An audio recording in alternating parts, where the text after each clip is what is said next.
वालेकुम दोस्तों, कैसे हो? मुझे उम्मीद है कि आप सभी सही होंगे। आज जो हम बात करने वाले हैं, कुछ इंपॉर्टेंट खबरें कुवैत से निकल के आ रही हैं। पूरी जानकारी मिलेगी। चैनल को पहली बार देख रहे हैं, सब्सक्राइब करें, वीडियो को शेयर कर दें और कमेंट में अपनी राय बताएं। सबसे पहले हम बात कर लेते हैं। यहाँ पे मिनिस्ट्री की तरफ से एक आंकड़ा जारी करके बताया गया है कि पिछले 4 साल के अंदर लगभग 2 लाख से ज़्यादा लोगों के साथ फ्रॉड यानी कि फ्रॉड ठगी हुई है।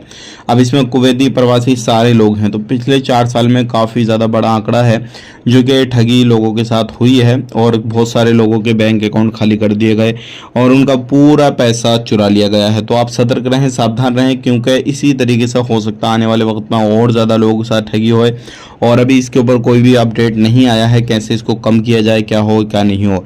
बात कर लेते हैं यहाँ पे अगली खबर की तरफ। जो अगली खबर आ रही है निकल के, ये आ रही है न्यू भर्ती को लेकर। अब गाना से भी न्यू वर्कर जो है कुवैत के अंदर लाना शुरू हो जाएंगे और बात अभी चल रही है, वहाँ के एम्बेसडर जो हैं बात कर रहे हैं। तो अगर आप इंडिया, नेपाल, पाकिस्तान, बांग्लादेश या अदर कंट्री कोई सी भी से भी हैं, तो आपकी कंट्री से अगर वीज़ा चालू है तो अच्छी बात है, अदरवाइज चालू नहीं है तो बहुत ही जल्दी चालू हो जाएगा, क्योंकि कुवैत गवर्नमेंट ज़्यादातर इन्हीं मुद्दों पर इस टाइम ध्यान दे रही है कि जो भी वर्कर की कमी है उसको पूरा किया जाए। अब बात कर लेते हैं यहाँ पे public authority for man power, और जो बात कर लेते हैं यहाँ पे ट्रांसपोर्ट और यहाँ पे पब्लिक अथॉरिटी फॉर इंटीरियर वगैरह, जितनी भी मिनिस्ट्री हैं सब ने मिलकर एक बात की है और कहा है कि जो कुवैत के अंदर ट्रैफिक है उसको कंट्रोल किया जाए और कम से कम जाम लगे।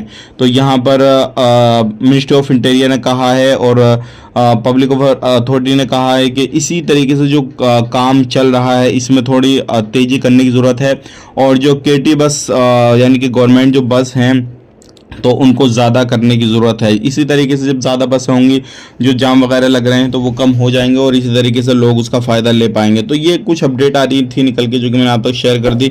तो कुवैत के अंदर हो सकता है आने वाले वक्त में और ज़्यादा बसें चलें तो आप उसका फ़ायदा ले सकते हैं, क्योंकि अभी चल रही हैं कम बसें चल रही हैं, तो गवर्नमेंट की तरफ से और भी ज़्यादा बसें चलने की संभावना है। वीडियो अच्छा लगा लाइक करें, शेयर करें। आप अपना ख्याल रखें, अपनी फैमिली वालों का ख्याल रखें। Take care, bye bye.